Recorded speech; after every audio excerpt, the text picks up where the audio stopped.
zoòtrop, del grec zoon, animal, i tropos, acció de girar, va ser inventat per Horner el 1834.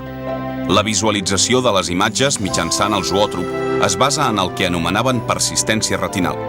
Avui sabem que la persistència retinal no és, com creien els científics del XIX, una característica física de la retina, sinó un fenomen psíquic que va ser definit per primera vegada el 1910 pels psicòlegs Max Berkheimer i Karl Marx.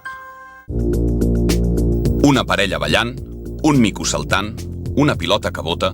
A través de les obertures del tambor del zoòtrop veiem les bandes de paper amb imatges dibuixades que reflecteixen les diverses fases d'un moviment. Mentre el fem girar, es té la sensació de moviment continu de la imatge. Les ranures fan la funció d'obturador i oculten el dibuix de la vista quan canvia de posició, tot i que en la nostra ment encara hi queda latent.